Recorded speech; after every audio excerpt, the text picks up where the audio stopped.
Hello and welcome back to the channel.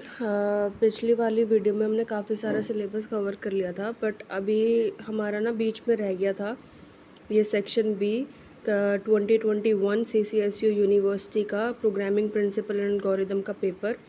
तो उसको हम सॉल्व कर रहे थे। तो हम सेक्शन बी का क्वेश्चन नंबर 6 देखेंगे। Explain printf and scanf in C program with the help of example. Printf scanf क्या होता है सी के अंदर, हम वो सीखेंगे। The printf and scanner function are use for input output in C. जो printf और स्कैनर फंक्शन होता है वो यूज़ किस लिए होता है, इनपुट लेने के लिए और आउटपुट दिखाने के लिए सी प्रोग्रामिंग में। बोथ फंक्शंस आर इनबिल्ट, मतलब कि पहले से ही लिखे गए हैं। लाइब्रेरी फंक्शंस हैं, ये पहले से ही लिखे गए हैं। Defined in stdio dot h header file. एक हेडर फाइल है जो हम ऊपर लगाते हैं कोई भी प्रोग्राम स्टार्ट करने से पहले। stdio.h वो लगाते इसलिए ताकि हमें जितने भी इनबिल्ट लाइब्रेरी फंक्शन है वो ऑलरेडी मिल जाएं, हमें बनाने ना पड़े। प्रिंटफ फंक्शन क्या होता है, जो प्रिंटफ फंक्शन यूज़ होता है वो है आउटपुट के लिए।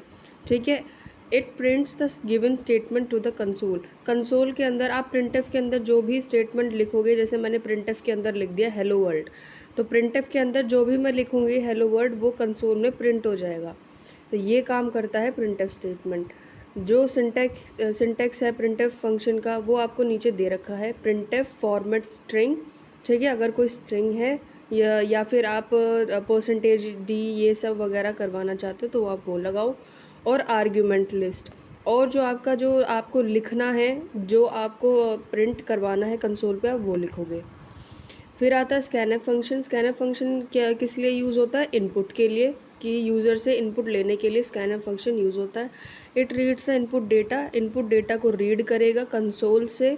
ठीक है, और इसका नीचे आपको दे रखा है फॉर्मेट स्ट्रिंग, मतलब कि आपको परसेंटेज डी आपको लगा रहे हो, परसेंटेज सी लगा रहे हो, परसेंटेज पी लगा रहे हो, परसेंटेज एक्स लगा रहे हो, जो भी लगा रहे हो वो लगाओ। प्लस में आपकी आर्ग्यूमेंट लिस्ट, जिसमें कि आपने आर्ग्यूमेंट पास करा है, आपको एड्रेस चाहिए, है ना। आपको स्कैनफ इतना तो मालूम होगा, जो हम अगर हमने कोई नंबर लिया है और हमें नंबर इनपुट करना है तो आप यूज़र से कैसे करोगे, percentage D M percent N, जो हमने एन नंबर ऑफ़ इनपुट बनाया है, एन नंबर ऑफ़ वेरिएबल बनाया है। ठीक है, तो इतना ध्यान रखो कि स्कैनफ का क्या काम होता है, इनपुट लेना। फिर आपका है, जैसे कि इसमें देखो आप इसमें देखो ऊपर प्रिंटफ क्या कर रहा है, नंबर को ले रहा है और नंबर को प्रिंट करवा रहा है। Cube of number is percentage D क्या है, फॉर्मेट स्ट्रिंग, और नंबर इंटू नंबर ये क्या है, आपका आर्ग्यूमेंट लिस्ट है। ठीक है, स्कैनफ क्या कर रहा है, फॉर्मेट स्ट्रिंग कर रहा है और argument list M percent number. ऊपर देखो यहाँ, इधर। ठीक है, अब देखो, अब इसका जो आउटपुट आएगा वो आएगा एंटर अ नंबर। आप नंबर एंटर करोगे, लेट सपोज हमने 5 लिया, तो क्यूब ऑफ नंबर इज़, अब इस नंबर का क्यूब कितना होएगा, 125। जो स्कैनफ है percentage M percent number statement reads integer.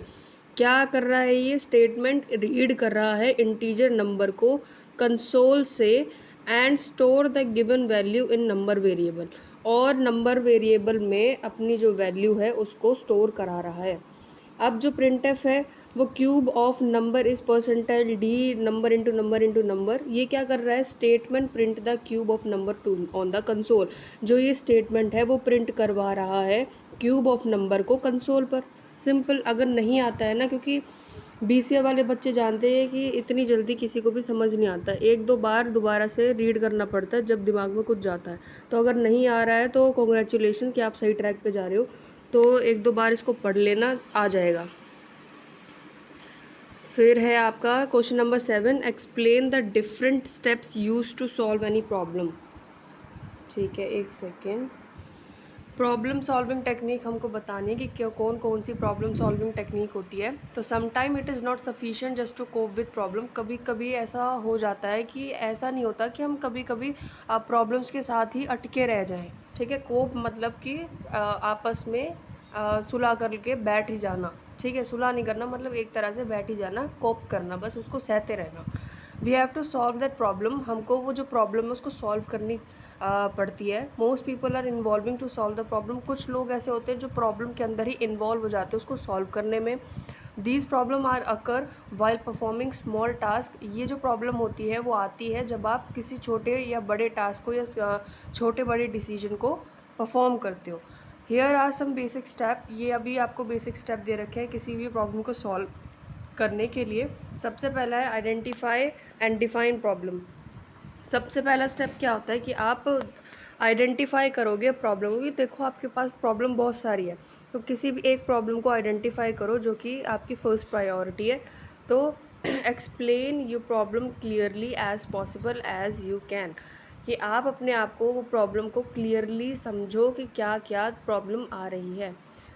Second है generate possible solution. List out अपने जितने भी सोल्यूशन उसमें से निकल सकते हैं वो निकालो। List out all the solution that you find. सारे सोल्यूशन आप लिस्ट आउट कर लो। Don't focus on the quality of the solution. इस पर फोकस मत करो कि इस सोल्यूशन के अंदर कितनी क्वालिटी है।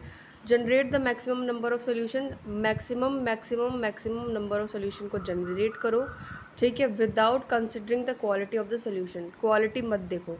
फिर है evaluate alternatives. After generating the maximum solution, बहुत सारे सोल्यूशन निकालने के बाद में रिमूव द अनडिजायर्ड सोल्यूशन। जो आपको नहीं चाहिए उसको हटा दो। Decide a solution. अब सोल्यूशन को डिसाइड करो। After filtering all the solution, आपने सारे सोल्यूशन को फिल्टर कर लिया, जो चाहिए जो नहीं चाहिए। You have the best solution only. अब आपके पास सोल्यूशन बहुत बढ़िया वाला बच गया। Then choose on one of the best solution and make a decision to make it as a perfect solution. अब उनमें से आप कोई एक सोल्यूशन चूज़ कर लो और डिसीजन कर लो कि उसको आपको परफेक्ट सोल्यूशन बनाना है। फोर्थ है डिसाइड अ सोल्यूशन। ये हमने पढ़ लिया। Implement a solution. अब सोल्यूशन को आपने निकाल लिया, इतना सारा काम कर लिया, अब आप क्या करोगे, उसको इम्प्लीमेंट करोगे, ठीक है, उस पर लगा कर देखोगे प्रॉब्लम पे। After getting the best solution, best solution का आपने ले लिया है, अब उसको इम्प्लीमेंट करोगे सोल्यूशन को प्रॉब्लम के ऊपर, ठीक है। Evaluate the result. अब देखो सोल्यूशन तो लगा लिया है, अब देखते हैं कि फाइनल रिजल्ट कैसा आता है। अब after implementing a best solution, evaluate how much your solution solve the problem. अब आप देखो कि आपके सोल्यूशन ने आपकी कितनी प्रॉब्लम सॉल्व कर दी।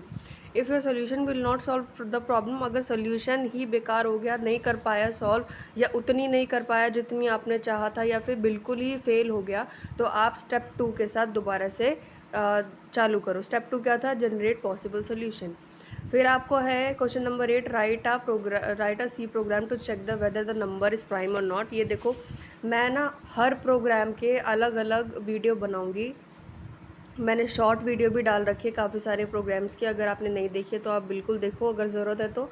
और मैंने क्या कर रखा है अलग अलग, अभी तो मैंने केवल एक का ही बहुत अच्छे से समझाया है, एडिशन ऑफ 2 नंबर का, बट मैं आगे भी लूप्स वगैरह सब समझाऊंगी। अभी फ़िलहाल के लिए आप इसको नोट डाउन कर सकते हो अगर आपके पास नहीं है, या फिर अगर आपको ये हार्ड लग रहा है तो आप यूट्यूब पे जाके लिख दोगे ना कि प्राइम नंबर और नॉट, ये इससे भी आपकी बहुत सारी हेल्प हो जाएगी। समझाने वाले बहुत हैं, अगर मैं इस टाइम पे नहीं करवा पाई तो, नहीं तो आप मेरे चैनल पे ही लिख के देख लेना अगर आ जाती है वीडियो तो। सेक्शन सी क्या है, अब हम सेक्शन सी पढ़ेंगे। चलो ये वाली हम नेक्स्ट वीडियो में ही पढ़ लेंगे। तो बस that's all for today's video. Section C के लिए मैं अगली वीडियो बनाऊंगी क्योंकि ये बहुत ज़्यादा लंबी हो गई है। तो thank you so much for watching my video. आपको वीडियो पसंद आई है तो प्लीज़ लाइक शेयर और सब्सक्राइब कर दो चैनल को। थैंक यू, मिलते हैं नेक्स्ट वीडियो में।